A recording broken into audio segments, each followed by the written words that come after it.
This is Beyond the Big Screen podcast with your host, Steve Guerra. Today we are discussing the 1997 film Amistad, based on the 1987 book Mutiny on the Amistad.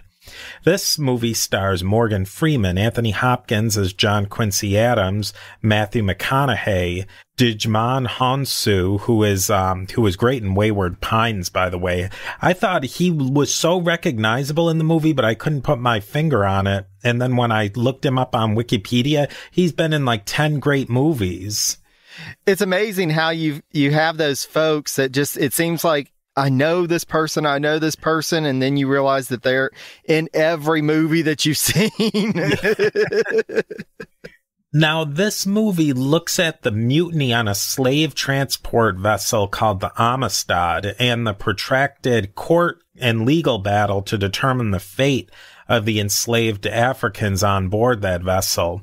Today, we are really happy to be joined by Jerry Landry, host of not one, but two podcasts, and I thought maybe we could talk a little bit about that in the episode as well. How are you doing today, Jerry? I'm doing good. How about yourself, Steve? I'm great. Thank you again for coming on. Thanks for having me. Now, in his day job, Jerry is a data analyst for the Central Piedmont Community College in Charlotte, North Carolina. When he's not at work, though, he can usually be found putting in his English major and history minor to good use by reading and podcasting about American history. Jerry is the host and producer of two really great podcasts, the Harrison Podcast, which is centered around the life and career of the 9th U.S. President William Henry Harrison, and the Presidencies of the United States, which is examining each presidency one by one with a series of episodes in order for the people and events that define each administration to really come through. And both podcasts are available in iTunes, Stitcher, and Google Play, as well as the website, which we can share again at the end, which is whhpodcast.blueberry.com and presidencies.blueberry.com, respectively, which will also be in the show notes. Now, just really quickly with some of the production details, like we said, it was released in 1997. It was produced by Steven Spielberg, and it was filmed primarily in Newport, Rhode Island, giving it that kind of old-timey feel. And it was filmed in an insanely short 31 days, which is absolutely crazy for a major motion picture. Jerry, can you give us just a little bit of context of where this movie's coming from?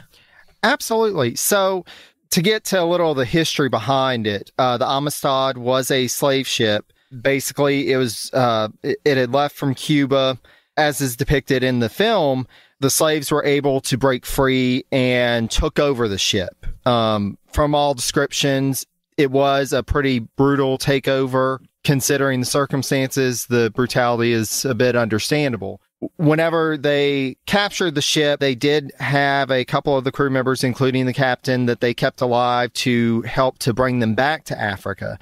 Except that, as is depicted in the film, the captain worked the navigation so that instead of taking them back to Africa, he just went along the eastern seaboard of the United States until finally they were discovered and captured by U.S. authorities. And as was depicted in the film, they were captured off the coast of Long Island and Connecticut.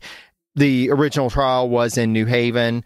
And it's interesting because, as is depicted in the film, you have all these different nations coming in and starting to make claims and get involved in the legal case as it goes on, because you had the owners of the ship who were claiming that this was their property and they needed them returned. But you have the captives who they can't communicate. They're speaking a language that isn't English or Spanish. So people start wondering, what is really going on here? Because at the time, the slave trade was in a period of decline. We hear about the Middle Passage, especially again, as it's depicted in the film. Britain was really cracking down and trying to destroy the slave trade. So the legality, those legal issues start coming in. Were these people from Cuba. Where were they being transported to? Where did they originate? And just as the case went on, it became ever more complex, getting more and more involved. Meanwhile, you've got the Spanish government who is saying, these are our citizens, the owners who are claiming that these are their slaves, their property. We need to work this out now. They were putting pressure on the U.S. government. And in turn, the U.S. government was putting pressure on the district attorney as well as the judge in the case. Let's go ahead and wrap this up. Let's go ahead and get this and let's get their property back and just be done with all the diplomatic kerfuffle that was created by this. But again, it was just a very complex issue. These people, Africans, were initially captured in what part of Africa? So they were originally enslaved in Sierra Leone. Whenever you have the curve of West Africa, it's on the southern part of that curve of West Africa. So kind of facing towards Brazil. Then it was also kind of complicated. Initially, they were not enslaved by Spaniards. Is that correct? That is correct. That's one of the strengths of this film. This was a few years after Schindler's List. And one of the criticisms with Schindler's List is that infamous scene where you have the women being taken into what the audience thinks is a gas chamber. And you have this buildup and suspense, and then it turns out to be a shower. And he was criticized at the time that, you had us in the gas chamber. You were telling the brutality, the full force of the Holocaust. But then you said that it was showers, which is what Holocaust deniers have used to say that, oh, well, the Holocaust didn't exist. They were really showers. They weren't gas chambers. And so he was criticized for going to that point and then pulling back. And I think in this film, you see he takes us all the way. So as in the film, that extended flashback focuses on Cinque. Cinque is captured by other Africans and is taken to the slave fortress, Lomboko. Then he is put on a ship for the Middle Passage and is transported to Cuba. Then when they get to Cuba, in order to have the records be legal, they give them Spanish-sounding names on the official ledger. But in reality, these are people who were originally from Africa. They didn't originate in Cuba, but they had to falsify the records in order to make it look legal on paper. The international slave trade was banned by Britain, and it was also banned by the United States, if I'm not mistaken. Yeah. So in the United States, the final act prohibiting the importation of slaves, it was adopted in 1807 and then went into effect in 1808. And this stems back to the establishment of the U.S. Constitution. In the Constitutional Convention, they put in a 20-year ban from the federal government being able to legislate anything to prohibit the slave trade. That was one of the compromises that allowed the final Constitution to be drafted and then for it to go through for ratification to the states.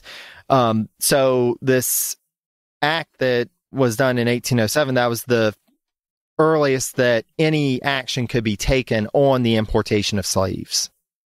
Do you know, did Spain and Portugal, did they have similar laws on the books about the international slave trade?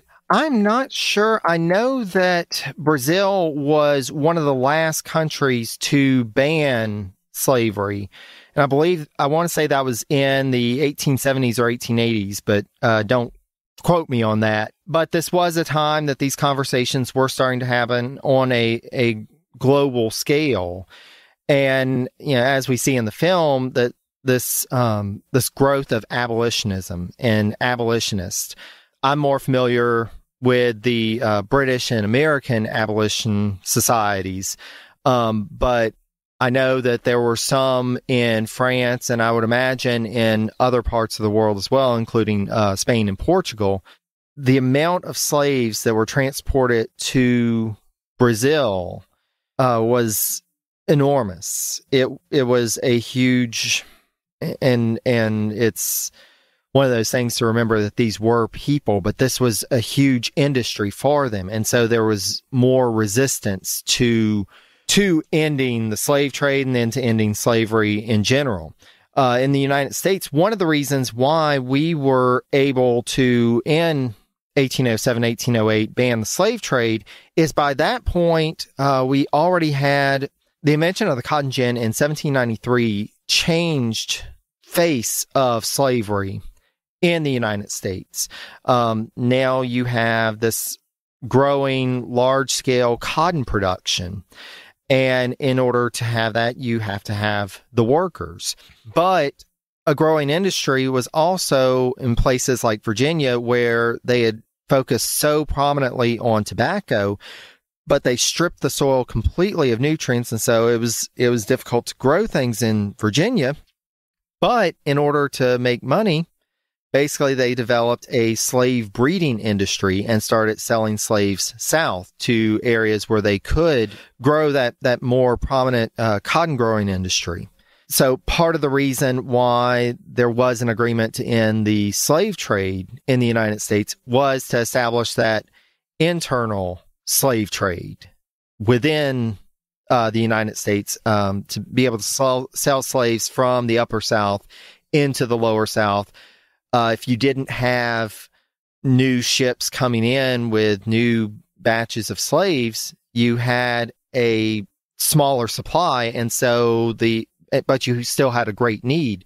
It's supply and demand. The slaves that were sold from the upper South into the lower South were able to fetch a higher price, and thus their original owners would get more money for them. So they were happy to end the slave trade, but then this becomes even more, the institution of slavery becomes even more enmeshed in the American economy and in American society. And so it became ever harder to push for abolitionism, and especially in the South, but even in the North.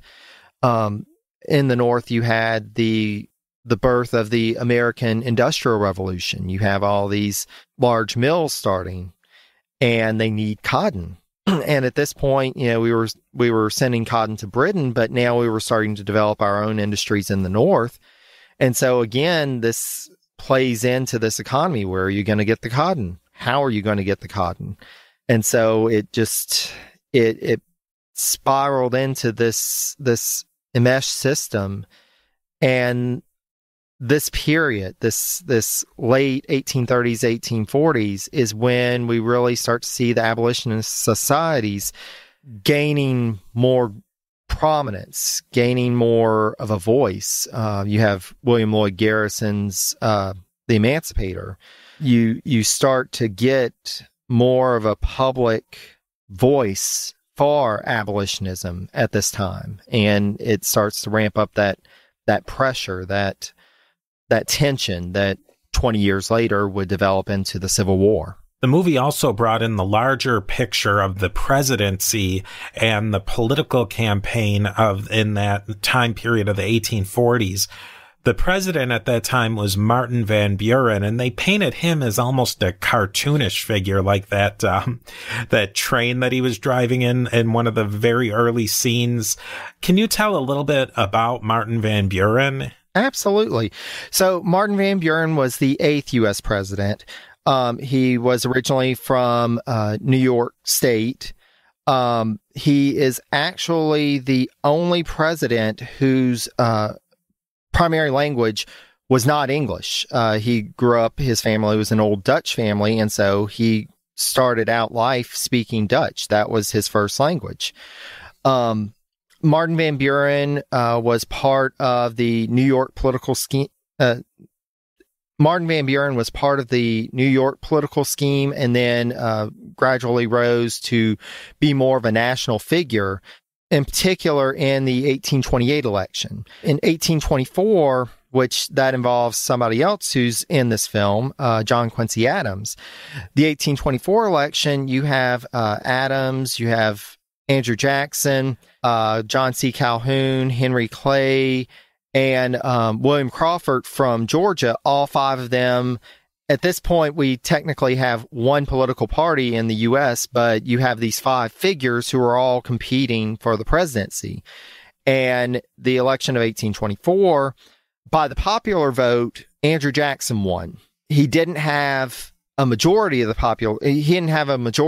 the electoral vote, and so the election was thrown into the House of Representatives.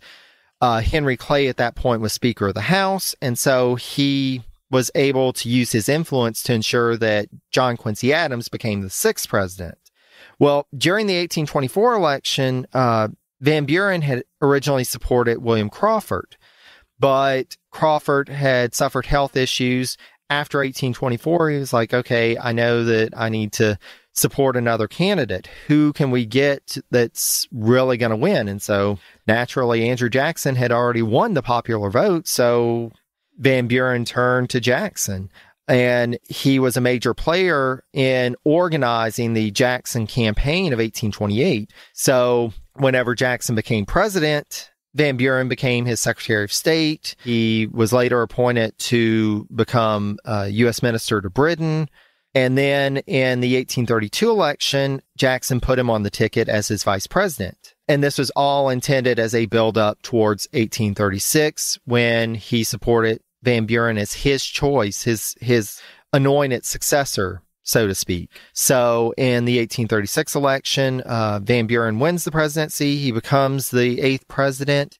His presidency was a very troubled one. First of all, the Jackson supporters were not necessarily big Van Buren men. They accepted him very reluctantly. They thought that they needed somebody more like Jackson. And if you look at Jackson and Van Buren, these are two folks that really couldn't be more different, and you would not expect them to have formed as close of a relationship as they did. You've got, Andrew Jackson, who is this personable character, this rough and rugged Westerner. And then you've got Van Buren, who comes from New York, very much an urbanite. Van Buren did come from humble backgrounds, but to him, he almost denied those backgrounds and tried to be a little more conscientious about his dress, about his demeanor, to make himself seem more important. And so he became this perfect gentleman, so to speak. So they already had some tensions within the party. Then they had the Panic of 1837, which was an economic crisis, basically a depression, as we would call it today. And so he's going into 1840, and he doesn't have a solid base. He has all these economic issues. And at the time, the government wasn't seen as, it wasn't the proper place of the federal government to really intervene in economic crises. So he was seen as being ineffectual. There was so much animosity towards him, and his policies were seen as being failures. And meanwhile, you got the ascendancy of the Whig Party, and they're able to do more of an appeal to the common man, as Jackson did. They're taking from kind of the Jackson playbook, and Van Buren just wasn't Jackson. He was not that personable. Do you think that the movie was a fair portrayal of Martin Van Buren? I think even Van Buren's opponent in the 1840 election, William Henry Harrison, would probably say that he wasn't given a fair shake in the movie. Like you said, he was really portrayed as almost cartoonish. You have this point where Van Buren is being portrayed as being ignorant of the law, but Van Buren was a lawyer. He would have had a good legal basis, legal knowledge. Then you see him campaigning, and again, that really wasn't an accurate portrayal of Van Buren. Van Buren actually did not go out on the campaign trail. That was one of the things about this election. At the time, presidential candidates, they were expected to kind of sit at home, write some letters. People would write to them asking their opinions on the issues of the day, and they would respond. Their letters may end up in the newspaper, but they didn't go out and give speeches like we think of campaigning nowadays. It was seen as being kind of beneath the office. Instead, they would have surrogates who would go out and kind of rouse the people. Well, in 1840, you get William Henry Harrison, and Harrison was seen as being, he was at that point the oldest person who had ever run for president. So people were calling him a granny. They said, oh, well, he's just old and feeble. And so to prove his vitality, he broke with tradition and went out and campaigned, like they portrayed Van Buren as doing in the movie. He would actually go out and deliver speeches to these huge crowds. But Van Buren stayed in Washington. He stayed at the White House. He didn't do this campaigning, and that was part of the reason why he was defeated, because he was seen as being aloof. He was seen as being aristocratic, as just, sitting in the mansion.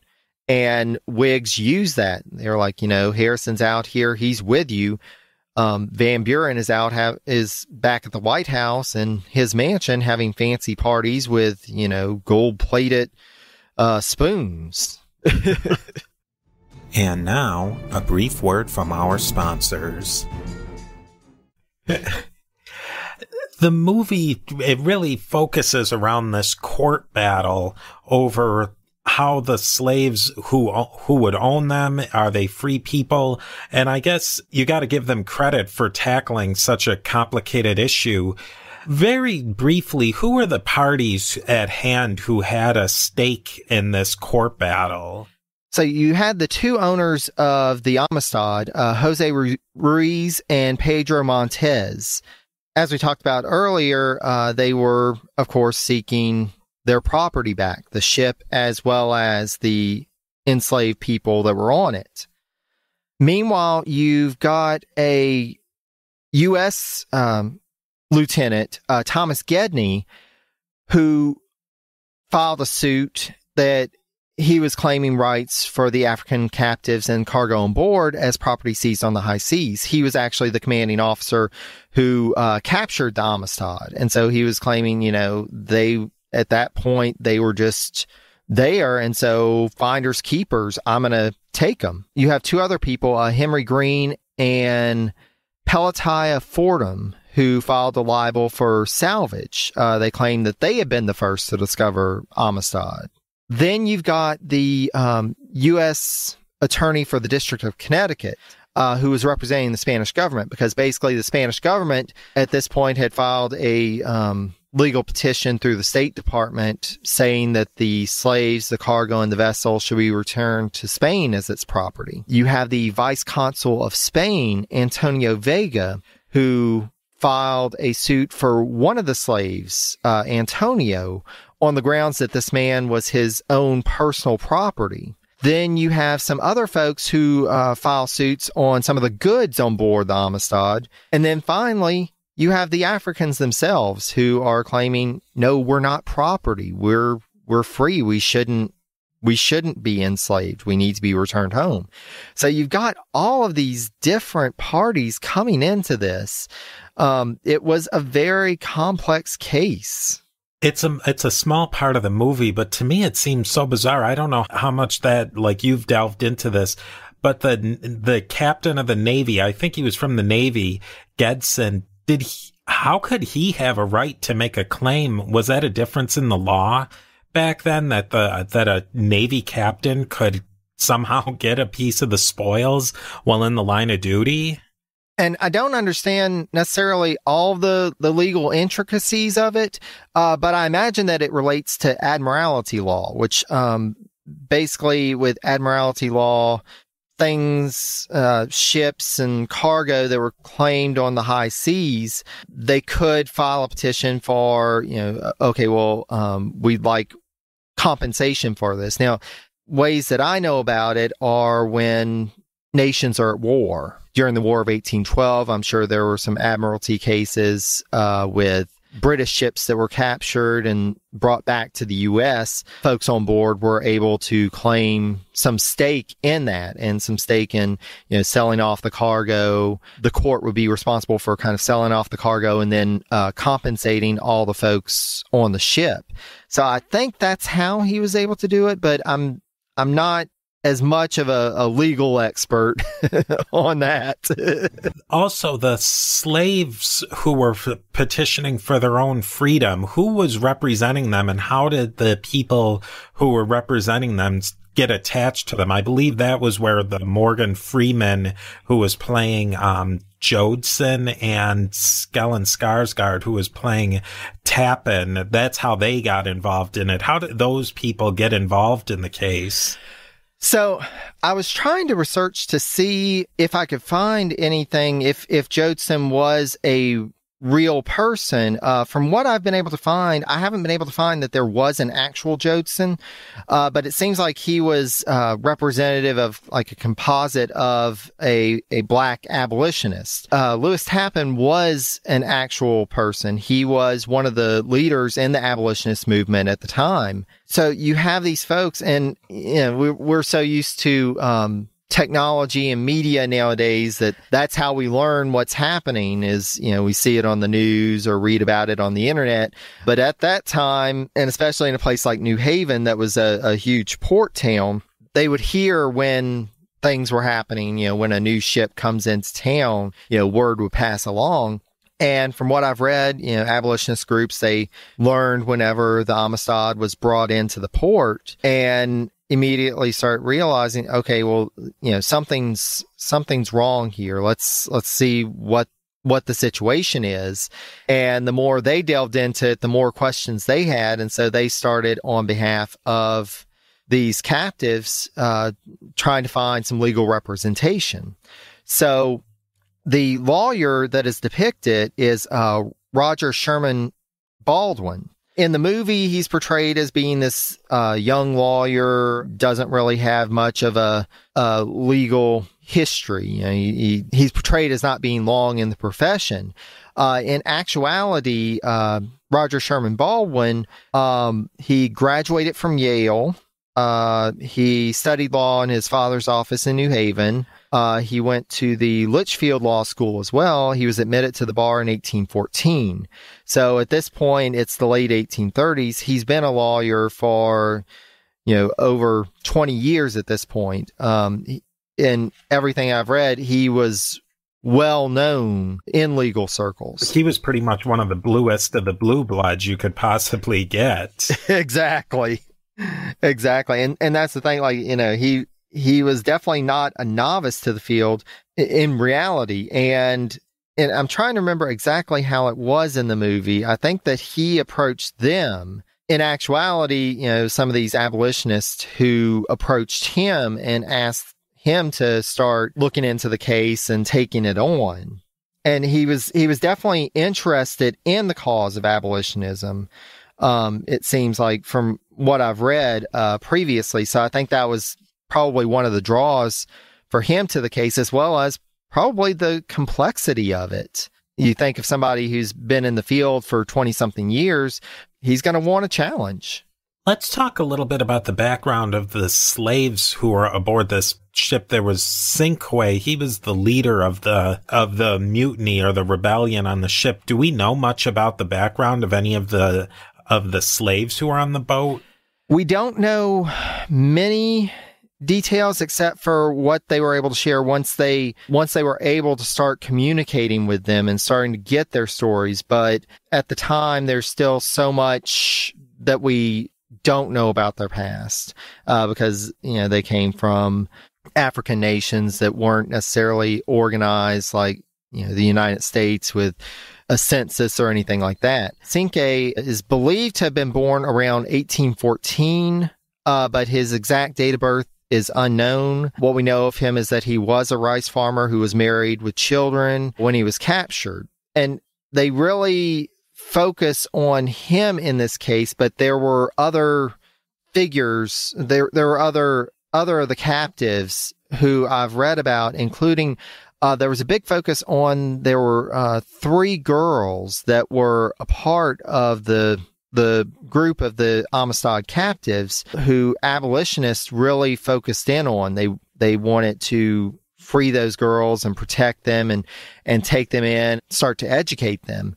But, and again, it's one of those things with, you think that this is a 2-hour movie. They're trying to consolidate as much as possible. And so Cinque really becomes that figure that is representative of the captives. In actuality, he was the leader of the rebellion on the Amistad, but his role, it seems like in the movie, was definitely more accentuated to make him the voice, the representative of the captives. What happens in the first trial? How did that trial play out, and what was the end of that first instance in court? And that's one thing that I will give them. The movie, it seems from what I've read, very accurate in terms of how it played out. Basically, everybody, they make their arguments. One thing I will say in terms of how you see, even in the circuit court in Connecticut, they have the Secretary of State there on the U.S. legal team. And that was definitely not the case. The U.S. Secretary of State wouldn't have been there. Attorney General wouldn't even have been there. I mean, this was a case in a district circuit court, so they would have left that to the local district attorney. But basically, they start to hear arguments. One thing that they didn't talk about in this, which is fascinating, basically the government, they felt pretty confident about their case. And so they started communicating with the Navy, and they had a ship stationed nearby so that as soon as the trial ended and, it was ruled that the captives were in fact slaves, they had the ship on hand and ready to take them.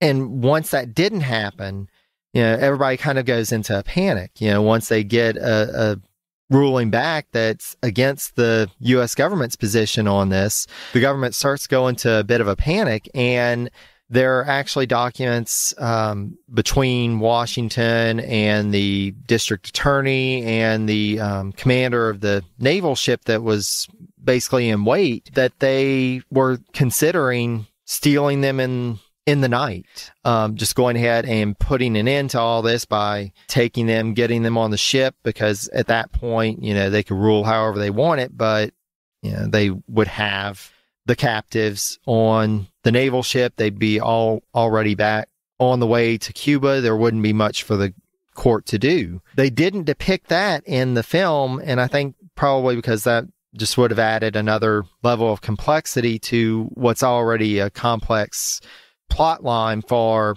just a couple of hours in a feature film. It was interesting to me that, that was even considered. It ultimately didn't come into play, of course, but just the fact that you have this collision within the government of thinking of taking this extra legal step to say, forget the courts, we'll just deal with it ourselves. But again, this was the age of Jackson, and Andrew Jackson did similar things on a number of occasions where he just ignored a court ruling. So it wasn't completely without precedent. As this goes on, it starts to get appealed up and up, and you start, and as the film depicts, you start to get other players involved. It becomes a larger case, and it starts to get more play in the media the further it goes up the U.S. judicial system. Was this case becoming a problem for the Van Buren administration? Was the case big enough that it was starting to reflect on him personally, politically? It was interesting how it was portrayed in the film. I think they took some liberties to overemphasize that a bit. Really, the main problem for the administration was that it was a diplomatic embarrassment. The Spanish were very vehement. Let's go ahead and get this done. This is Spanish property that you're holding. We don't understand what the problem is. Just give them back to us. And so there was intense pressure on their side. Meanwhile, you've got the British who are on the opposite end, applying diplomatic pressure and saying, no, you need to let this go through. And if it turns out that these are, in fact, people from Africa, that these aren't Spanish property, then you need to get them back to Africa. You need to let this legal case go through. So really, it was more of a diplomatic foreign relations problem for the administration, not so much of a domestic problem. It got some play in the newspapers, but it wasn't as much to the extreme as it seems like it was portrayed in the film. And definitely not because they had that one scene where they brought in John C. Calhoun and he was talking about, oh, well, this might lead to civil war.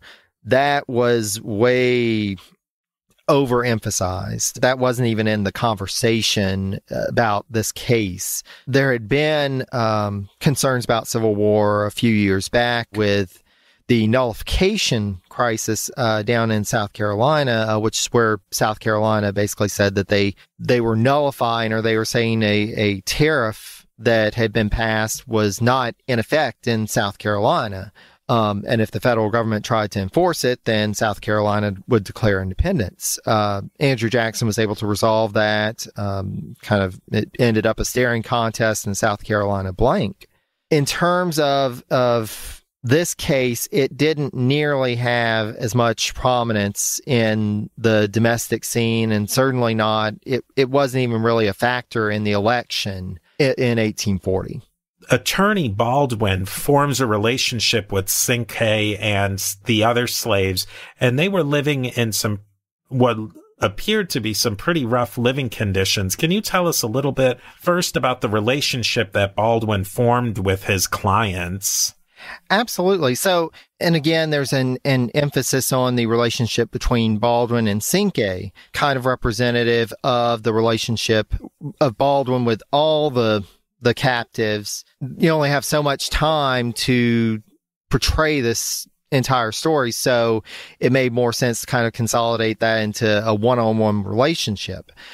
And I think one of the key parts of that is trying to overcome these language and cultural barriers. And that was, in the real case, that was a struggle. You know, how do you defend somebody and you can't even communicate with your client? How they went around and tried to find a Mende speaker that was, from what I've read, pretty accurate. They did end up finding somebody who was on a ship in the port that was able to come and start to translate. And so they were able to start establishing these relationships. He was able to start understanding where they were coming from. And it really helped him to be able to build his case. I think part of the reason why they made Baldwin a little more green around the ears in the movie is probably to reflect this uncertainty and be able to have this relationship be a little more relatable. You know, it seems like in their interactions in the movie, you know, they're all trying to learn, they're all trying to understand, they're getting frustrated. This is a new experience for Baldwin and Cinque and all the captives.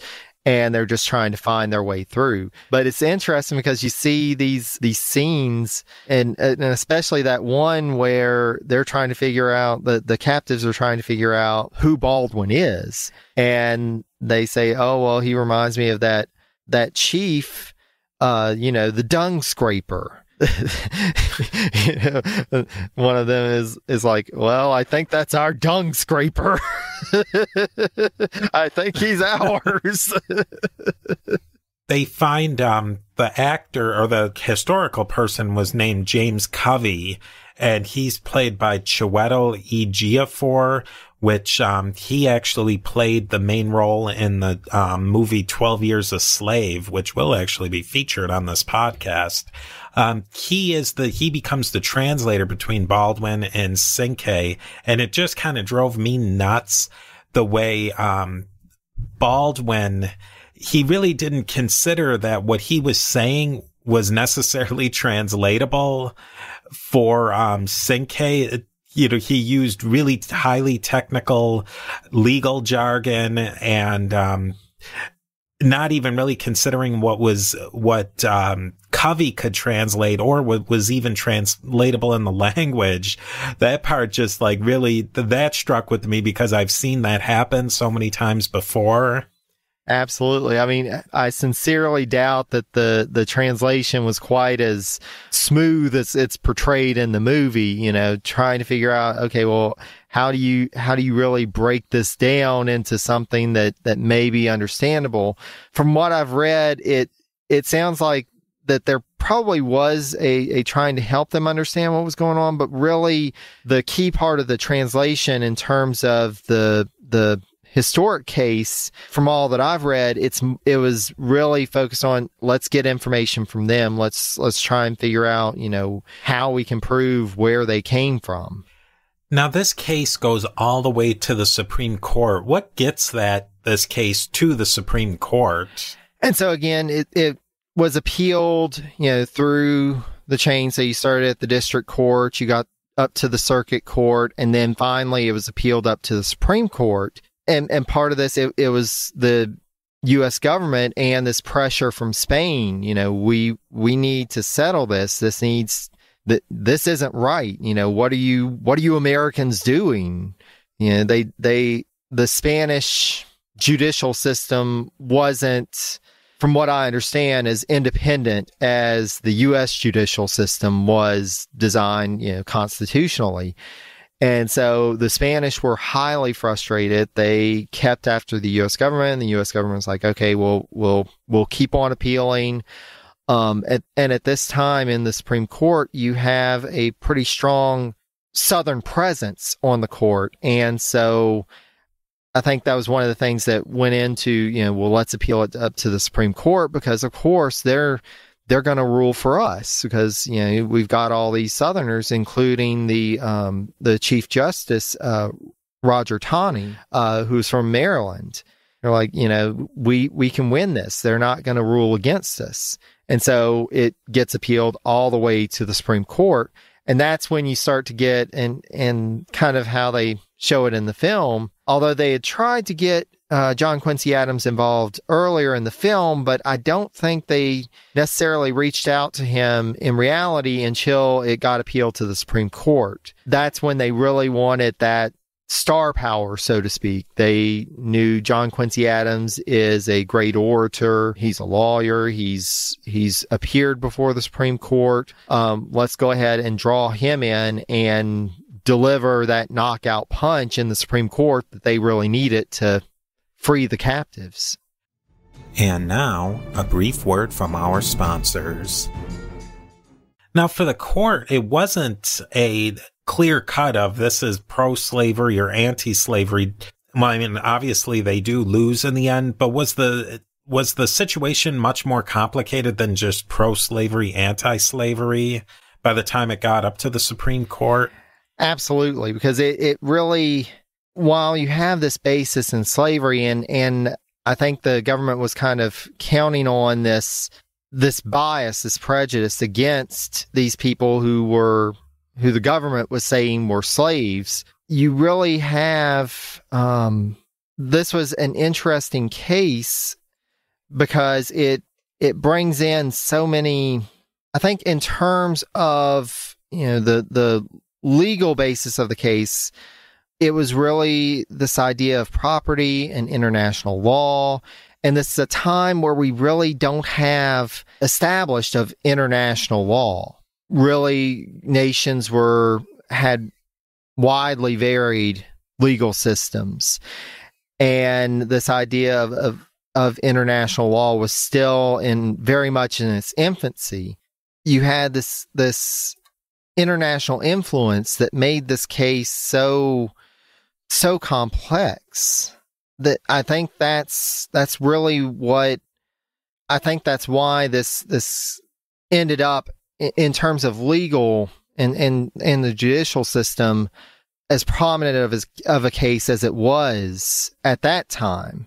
It was really dealing with more legal nuances and trying to figure out, where all this comes into play, because not only this idea of slavery, but also our obligations in terms of diplomatic relations with other nations. The treaties that we had with Spain really came into play with this. What were our obligations? And that's what the Spanish were claiming. by right under treaty, you're supposed to give us back our property that ends up on your shores. If a ship shipwrecks, then you have this more complex issue. Are these legal slaves? Are they really Spanish property?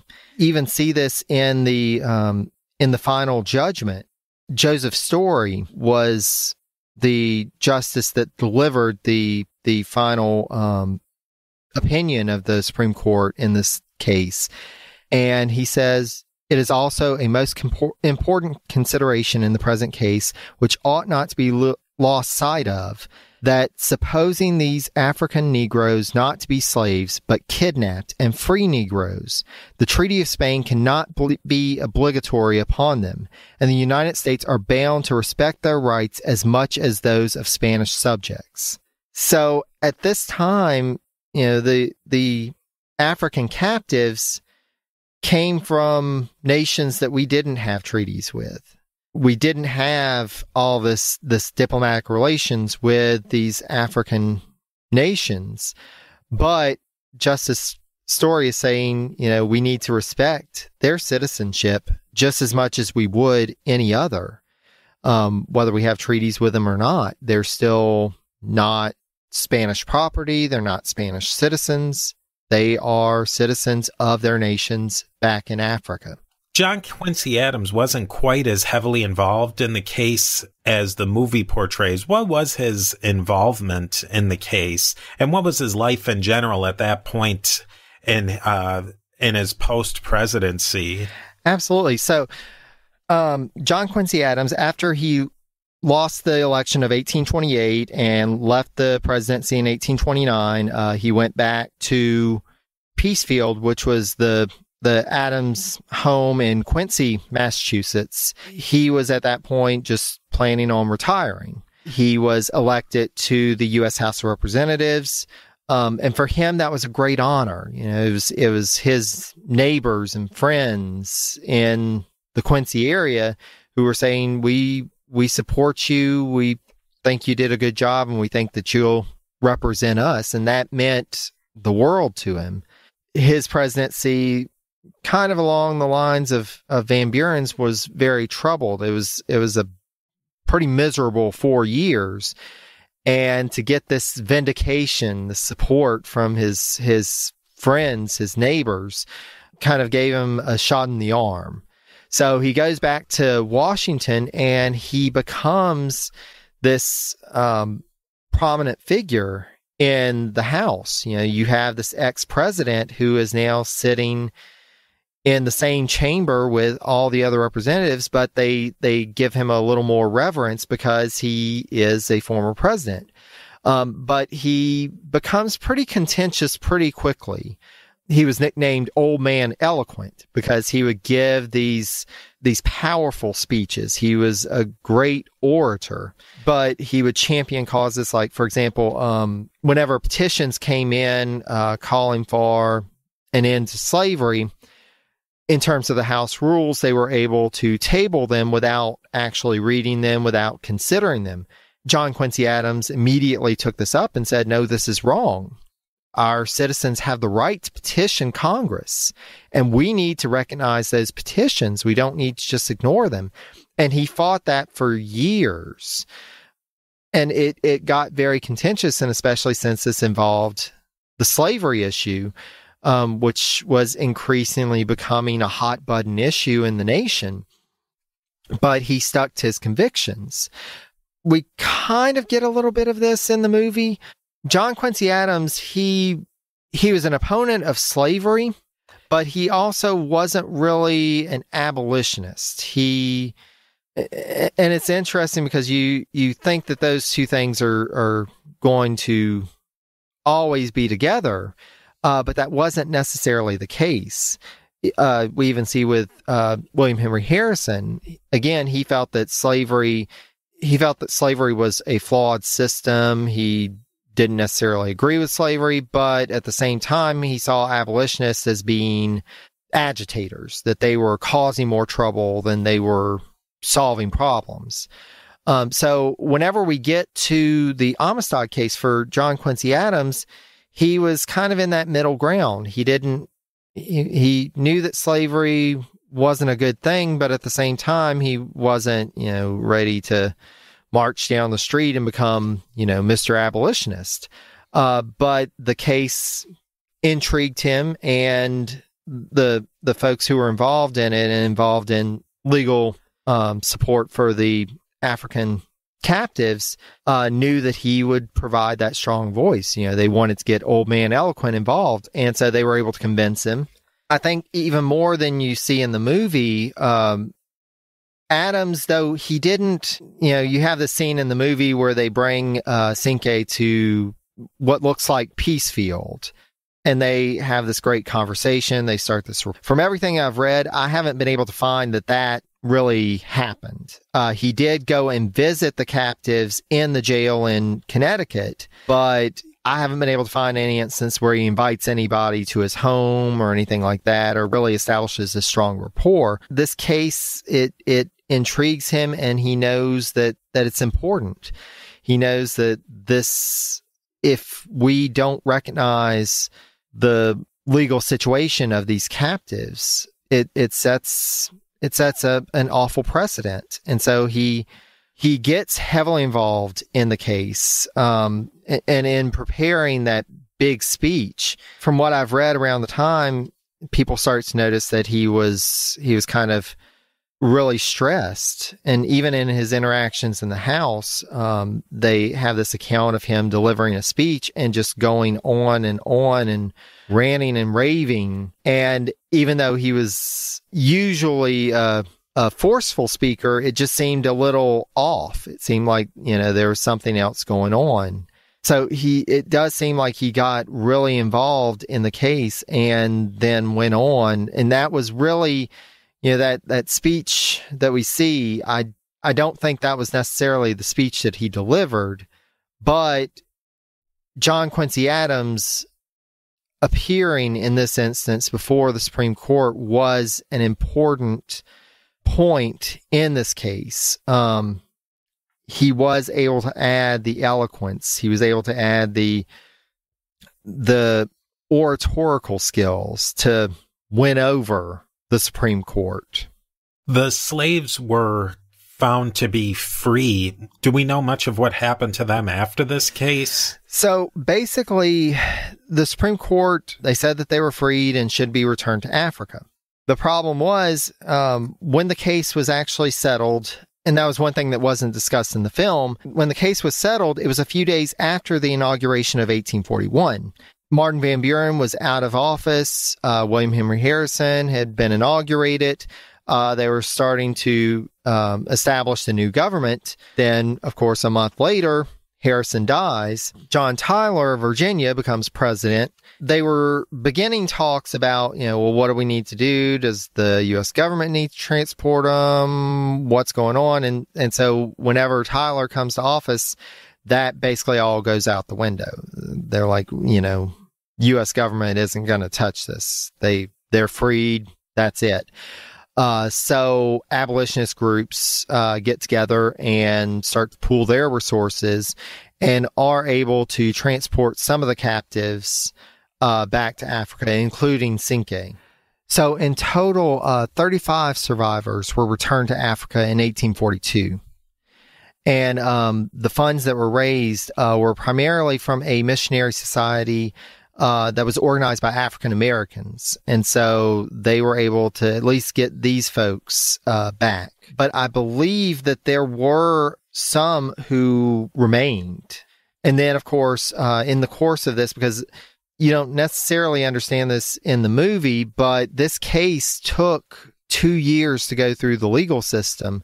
They did have some captives, as was portrayed in the movie, that died in captivity. The conditions were not great. We think of having standards for jails nowadays, and they just didn't back then. Jails were dirty, filthy places. Insulation was not a factor. So it would be really cold in the winters, really hot in the summers. just really awful conditions, and especially considering that these were people of African descent. And at this point, there was definitely, with people of African descent, they got even worse treatment than a white captive would have gotten, but even a white captive wouldn't have gotten great treatment. So the conditions were awful, and you did have some captives that died before the case was able to be finally litigated. In the end, what's your overall takeaway from the movie? What do you think that the movie really nailed, and what do you think that you would have maybe liked to have seen a little bit more of? I think that what it really gets to is this idea, and that's one thing that fascinates me about this period in American history, is that we're getting to a point where so many folks from so many different disparate backgrounds and parts of the world are coming together. You're starting to get this American melting pot. Some people came here by choice. Some people were forced to come here. This is the point where you really start to have this question: what do we do with all of these people who are here? How do we get along? How do we even start to understand one another? And I think for me, that is the most important part of this movie. It's all about communication. It's all about people coming together and trying to figure out, we got here through different ways, and in some cases, these awful stories. But what do we do with this? And the nation as a whole was trying to figure out slavery. What do you do with this? And I think that the movie, it really gets that this is overwhelming for some people, for most people. One scene that really sticks out to me is this, one of the earlier scenes, when the ship is in the storm, when the captives are freeing themselves and taking over the ship. To me, that really gets to the heart of the film. It seems like the nation as a whole and everybody in it is just in this huge storm, this growing storm over slavery and dealing with people who are different and trying to figure out a way forward. And it just seems so overwhelming. And how do you get out of that? How do you get to calmer waters? How do you get the ship to go where it really needs to go again? Since we have you here, I'd love to ask you, why a podcast about William Henry Harrison? So with me, I've always, for some reason, been fascinated by Harrison. Even when I was a kid and pulling down encyclopedias, for some reason, Harrison always fascinated me. And as I learned more about him, the more fascinated I became. He's this guy who was originally from Tidewater, Virginia, who ended up in the military, ended up in the West, ended up this military hero, then ends up becoming president and dies a month in office. The more I learned about Harrison, the more I learned how the basic story, he delivered the longest inauguration speech. It was a cold, rainy day. He didn't wear his hat and coat. He caught pneumonia and died. And that's really most of what people know about him. Well, that story in and of itself is false. But then also there's so much more to him. In some ways, he epitomizes so much about the American experience. You've got this guy who came from a well-to-do background, but then ended up in this place that was frontier. At that point, whenever he arrived in Ohio, it was literally frontier. They were still trying to construct anything. They had a fort, and that was about it. Whenever he asked his father-in-law for his ultimate wife, Anna Sims, for her hand in marriage, here you've got this person from Virginia gentry, and this Ohio judge tells him, well, I don't think you're good enough for my daughter. How are you going to support her? And he finally figured out, ways to support her, to build a family. He wasn't perfect by any stretch of the imagination, but he seemed to epitomize so much of this American struggle to craft an identity for himself. And I think that was part of the appeal of him. And I think that people overlook it. And so whenever I started considering podcasting, the first thing that I thought of was, well, I'd like people to know more about William Henry Harrison. So I was like, well, let me give it a shot for a few episodes. Let me see if I'm able to carry this forward, if I run out of stuff to talk about. And, over a year in, and I still haven't run out of anything to talk about. Now, I have to ask this follow-up. You have a podcast, which is an intense endeavor. You have a family, a full-time job, friends. What made you start a second podcast? Because I'm crazy. Around the election of 2012, and especially after, I had friends and family who were asking me questions about, presidential history, about the Constitution, about election history. I just kept on getting more and more questions. The more questions I got, the more I started to think, well, how much do people really know about presidential history? Even more recent history, it seems like some people it's growing further removed from them. How many people really understand, Ken Burns recently released the Vietnam War series. How many people, is that a new experience for them? How much do they really know about Vietnam? And that's, pretty recent history. But then the beginning, they really don't know about. They see George Washington as just this monolithic figure. He's just the guy on the dollar bill. So I the more I thought about it, the more I realized that what I was doing for Harrison, maybe I needed to expand that a little further and start talking about presidential history and help people to understand. And especially, we've had such ramped up politics for a while now. And you often hear people, oh, well, we've never had this happen before. We've never had this happen before. 9 times out of 10, I'm like, hold on, we did. And even that 10th time, well, it may not have been exactly like this, but, we had something that can kind of relate. And so I thought of the new podcast and really wanted to get to that, these are events, these are issues on the surface, it may be a new circumstance, but we've gone through similar things before. We've had crises before that we've dealt with as a nation, we've had leaders, we've had the people come together and figure out how to get through this.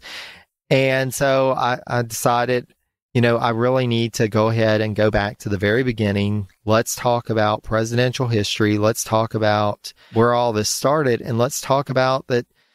This story, it's been complicated from the beginning. And it's funny, I'm now into the second term of the Washington administration. The more I read, the more I'm like, oh, well, I need to put this in because this relates to something today. Oh, I need to put this in. And so the story for me is even getting more complicated. And I'm like, okay, I'm really getting this complexity out there, but how do I get past Washington? Thank you for listening to the Beyond the Big Screen podcast. Of course, a big thanks goes out to Jerry Landry of the Presidents of the United States and Harrison podcasts for joining us today.